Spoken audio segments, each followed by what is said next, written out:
Amen. Nous allons entrer dans une autre étape de ces moments. Amen. Le temps solennel de la parole de Dieu. Amen. J'appelle ça 1 minute pour la parole.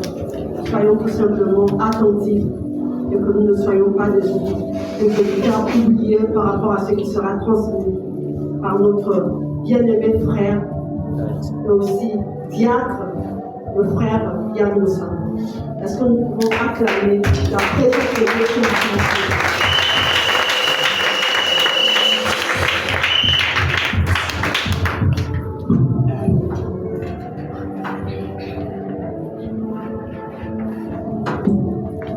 Alléluia.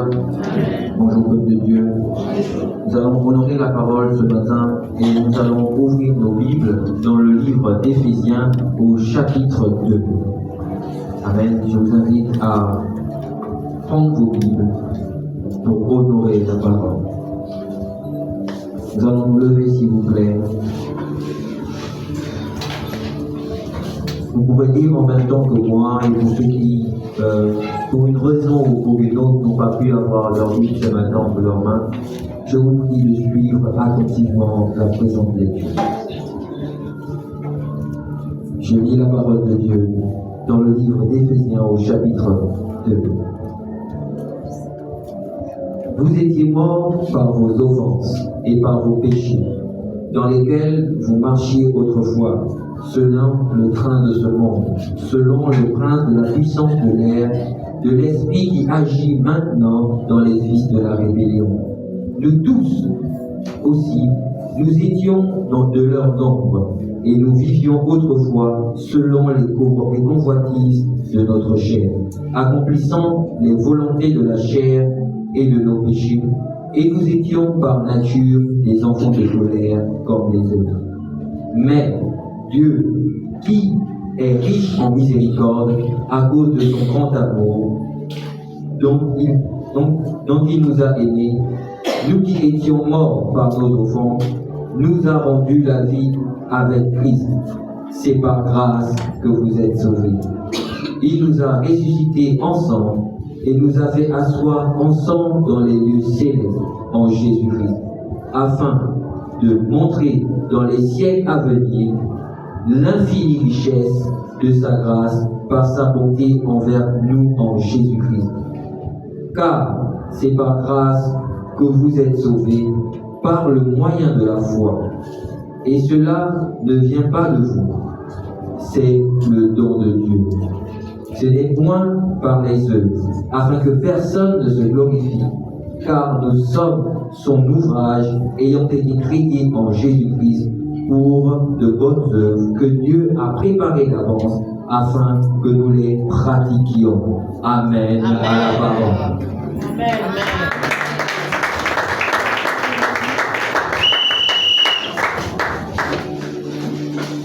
Dans cette même attitude, je vais prendre la position merci pour adorer le Seigneur. Alléluia.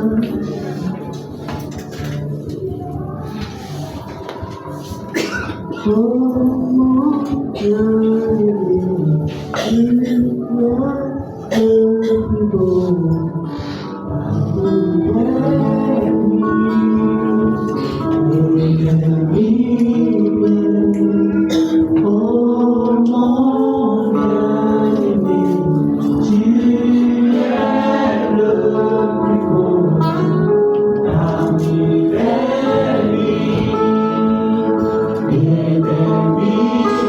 Yeah.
Tu es saint, tu es papa saint.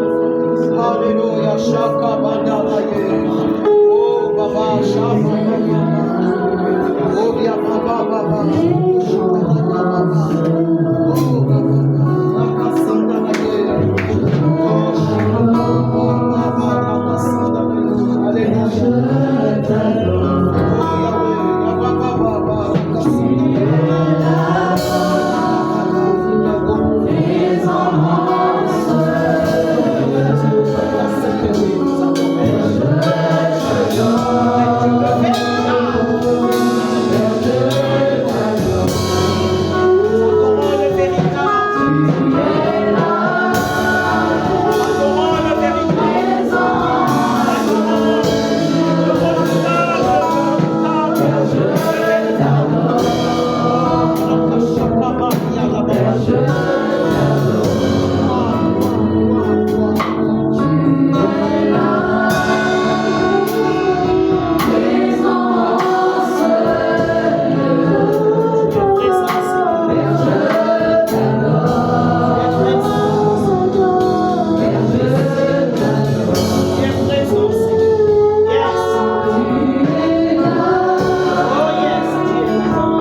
assurément nous édifier, assurément nous aider dans notre marche.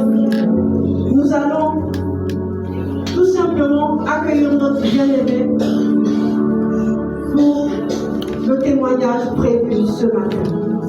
Amen. Amen. Est-ce que la sœur peut s'approcher?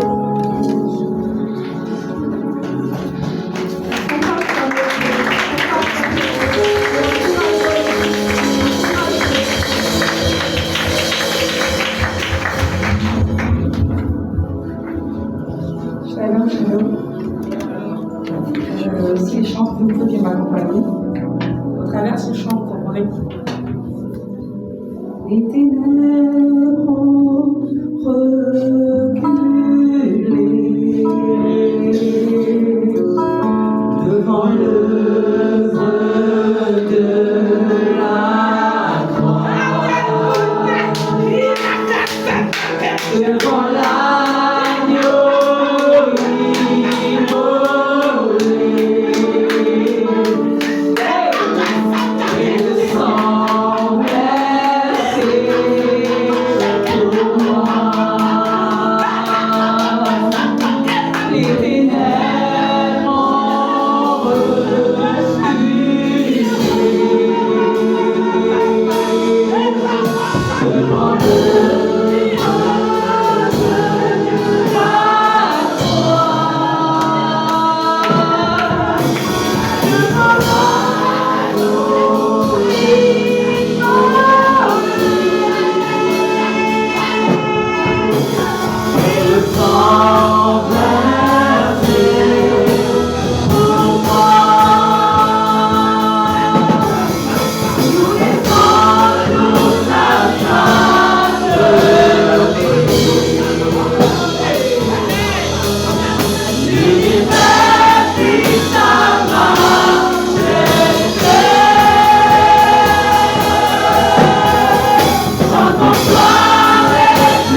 venais, je pouvais demander au Seigneur, parce que j'ai une particularité.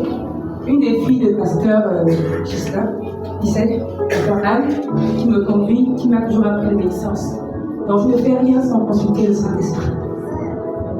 Et donc je disais, Seigneur, je vais aller dire de témoigner, et je fais un impact témoignage.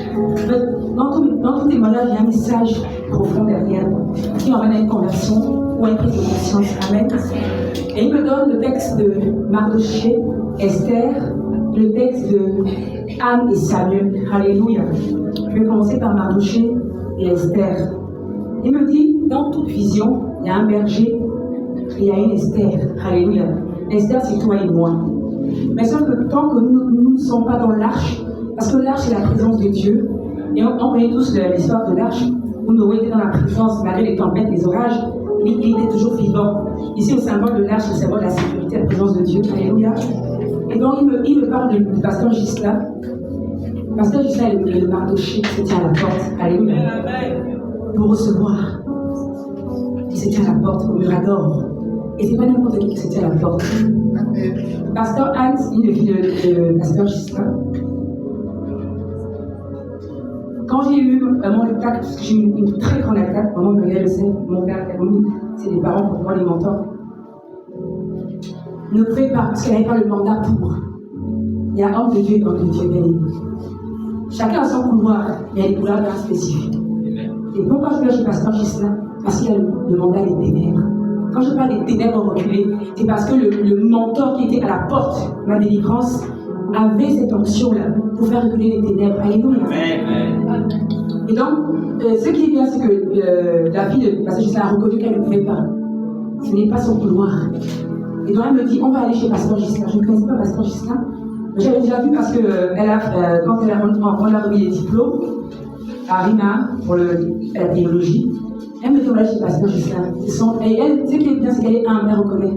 Ce n'est pas son manteau. Elle dit, pasteur Gisela, mon manteau supérieur, pour tout ce qui est attaque spirituelle, les démons, etc. Bon, je ne connaissais pas parce que moi, je ne fais pas dans beaucoup d'églises, je ne connais pas les églises. Et donc, quand on vient chez pasteur Gisela, quand tu es connecté au Mirador, à la porte des ténèbres, Dieu confirme. Alors je viens, elle appelle pasteur Gisela, on vient et on voit pasteur Gisela. Et du coup, il était avec la bien-aimée, l'ancienne Sarah, et j'avais le visage noir. Même l'encore, ils n'ont même pas vu, mon visage était comme ça. En fait, on m'avait lancé un sort au visage. Je ne sais pas si vous avez remarqué, quand j'arrive, j'avais un visage sombre. Si c'est déjà remarqué. J'avais un visage noir, mais vraiment du noir. Et je fais un songe avant où le Dieu me montre comment ça s'est passé. J'ai embrassé une bien-aimée, dont je connaissais très bien, mais qui, comment dire, on n'arrive pas à tout le monde. C'est aussi un enseignement pour nous tous. Et donc, il me montre que dans le songe, effectivement, on s'est embrassé. Donc, en m'embrassant, elle m'a laissé quelque chose sur le visage. Dieu me l'a montré en songe. Et j'avais prié, et c'était par à mon niveau, bien aimé. Et du coup, malgré la prière, le visage alors, c'est le visage noir, hein. Comme vous avez vu, c'est tout noir. Ça a commencé à des petites plaques, Et même elle me dit que, toi ton maquillage, elle dit, mais moi je ne me maquille pas. Elle dit, mais c'est quoi ce nom? Et tout d'un coup, le visage s'est assombri, mais vraiment noir de noir. Et je me mets à prier, dans les temps de prière, avec pasteur Annie et les filles de pasteur Gisela. Dieu est clair. Dieu me dit, tu as un serpent dans la tête. Noir. Donc en fait, pour empêcher que j'entre ma destinée, c'est pour décourager. Donc ils m'ont noirci le visage. Prière sur prière, jeûne sur jeûne, rien du tout. Et dans sa simplicité, Anne m'a dit, allons voir mon pasteur Gisela. C'est son couloir, moi je ne veux pas. Donc quand on arrive, comme j'expliquais, j'ai pris mon père et la soeur, il avait aidé Sarah au bureau. Parce que je venais avoir beaucoup parlé, il m'a seulement regardé, il m'a dit, tu veux m'aider? J'ai dit oui. Et donc il m'a fait expliquer comment ça s'est passé. Et il s'est levé, il m'a regardé, il m'a dit, tu es au bon endroit, crois juste que tu es déjà guéri. Et à l'instant même, où le pasteur Gisela a fini, j'ai clairement entendu des oppositions. J'ai su que c'était là où je devais arriver. Parce que les démons m'ont suivi, je cachais pasteur Gisela. À son bureau, hein. Vous savez, la Bible dit que Satan rôde toujours. Vous savez, en fait, il vient pour tester, pour voir là où tu es. Vous voyez? Vous savez que si le mentor sur lequel tu es n'est pas sur le roc, il va aller le mentor et toi. Et donc, les démons m'ont suivi chez pasteur Gisela, parce que il avait aimé Sarah. J'entendais des voix. Il m'a dit, calme-toi. Mais il y a une condition. Comme au Mirador, il y a une condition, il faut se tenir. Moi, je ne soigne pas pour soigner. Il a bien aimé. Parce qu'il faut grandir. Parce que si je n'avais pas grandi, peut-être moi je n'aurais même pas su pourquoi et comment. Et si elle a bien aimé, ma soeur Anne n'avait pas rencontré Pasteur Gislain parce qu'elle, si elle avait grandi, je ne pense pas que je serais aujourd'hui devant vous avec un visage rayonnant aujourd'hui. Amen. Et c'est comme ça, il m'a dit non, moi je ne guéris pas là comme vous pensez. Il faut que j'assiste au culte. Il y a aussi une présence, une onction dans l'église qui travaille. Et Pasteur Gislain lui-même aussi a une onction. Alléluia. Et c'est ce que j'ai fait, j'ai obéi. Vous m'avez vu tous arriver. Je suis arrivée et j'ai vu le miracle. Le visage, franchement, je vous assure. C'était ça, mais j'ai vu les yeux de Dieu, comme la vie pour le travail de Pasteur Gislain. Et comme moi je soupire, je ne sais pas si vous avez remarqué, je soupire beaucoup pour le Saint-Esprit. Donc du coup, il m'a clairement parlé de Pasteur. J'en parlais même à Pasteur Muriel, une amie, de même avant. Non, mais c'est que, et puis quand vous priez, moi, quand je m'approprie un homme de Dieu, quand il me dit lui, moi, quand je prie, je viens sur le thème de la puissance de Pasteur Gislain. C'est comme ça que moi je prie. C'est quand je viens sur le thème de ton homme de Dieu, Pasteur Gislain. Je renverse les démons. Allez, alors je les renverse. C'est bon, je vous jure que je les renverse. Amen. Et je suis venue, là, mon visage est resplendissant. Maintenant, pour revenir au texte de base que Dieu m'a donné, Mardoché, Esther, Samuel et Anne. Anne est la bénédiction. C'est le fruit de la terre fertile. Mais elle ne peut pas arriver à Anne si tu n'es pas d'abord une Esther. Ça veut dire que tu ressors la prière. Et si il aurait pu avoir une Esther s'il n'y avait pas eu Mardoché. Alléluia. C'est Mardoché qui se tient à la porte du Mirador pour entendre ce que Dieu veut, pour renverser le complot qui était sur le peuple de Esther. S'il n'y avait pas Mardoché, il n'y a pas eu Esther. C'est Mardoché qui élève Esther. Et il élève Esther dans la présence de Dieu, n'est-ce pas? Avec tous les rudiments qu'on nous donne ici ce matin.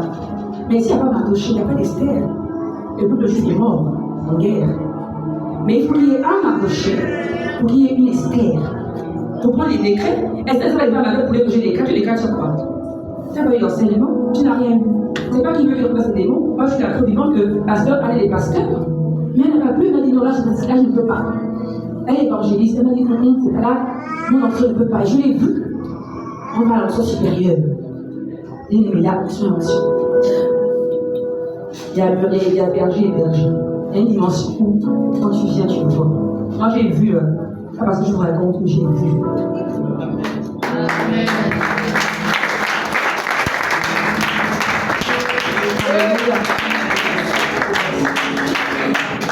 Et faites comme moi, quand vous priez, dites je me tiens sur le thème et Pasteur Gislain. Vous allez voir. Et les gens tombent.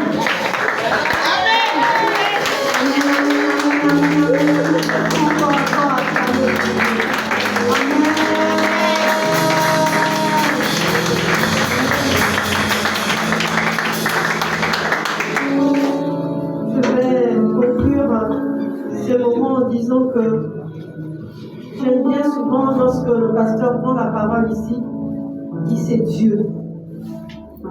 C'est Dieu qui est élevé au-dessus de tout. Nous l'avons vu ce matin. Il est Dieu. Et ce Dieu est capable de faire de grandes choses dans nos vies. Et si nous nous attachons à lui, si nous suivons ses voies, si nous marchons dans la volonté parfaite de sa parole, nous allons voir des prodiges comme nous l'avons vu ce matin. Dans le psaume 86 au verset 10. Des prodiges, des choses merveilleuses s'accomplir dans nos vies. Est-ce que nous pouvons tout simplement nous lever et rentrer dans cette adoration, dans ces temps d'adoration qui vont continuer avant la parole et dire oui Seigneur, tu es Dieu, tu es Dieu. Amen.